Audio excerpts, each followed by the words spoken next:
Bonjour, bonjour, j'espère que vous allez bien. Alors, nous sommes le lundi 13 janvier. Voilà, alors, il s'est tenu la semaine dernière, le jeudi 9 janvier, une conférence de presse, donc tenue par le président rwandais Paul Kagame.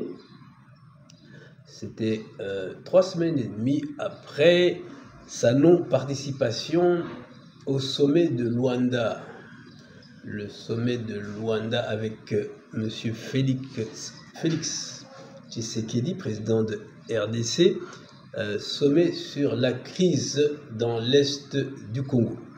Voilà, donc cette conférence de presse s'est tenue pendant 2 heures, un peu plus de 2 heures, il y a même eu une pause, et les questions étaient en anglais et en Kinyarwanda seulement, pas de français ni de swahili. Alors, la première question a concerné le Congo.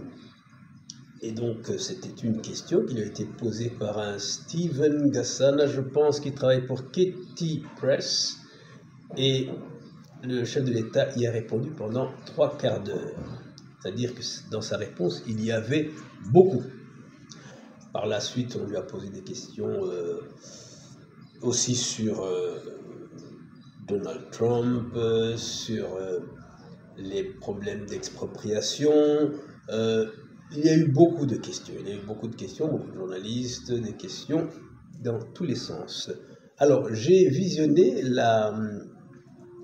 cette conférence de presse. Je l'ai visionnée plusieurs fois parce que il y a un sujet que je cherchais, je pensais qu'il allait être traité, mais rien. Alors, tout simplement, il s'agissait de la question des meurtres de rescapés du génocide. Au mois de novembre, le chef de l'État, son épouse, le ministre de l'Unité nationale, Minou Boumou, ministre de l'Unité, Jean Damascène Bizimana, on avait parlé, beaucoup de youtubeurs en avaient parlé, beaucoup d'influenceurs, beaucoup de monde avait parlé de cette question, parce que ces derniers mois, de nombreux rescapés du génocide avaient été brutalement assassinés. Voilà, donc je pensais que le sujet serait repris, mais pas du tout. Pas du tout. Bon, il faut dire que depuis novembre, la guerre en RDC a repris et c'est ce qui préoccupe un peu tout le monde, que ce soit au Rwanda et hors du Rwanda.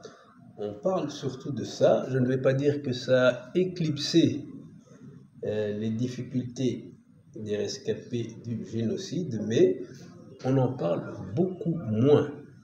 Alors on verra dans les prochains jours ce qu'il en sera.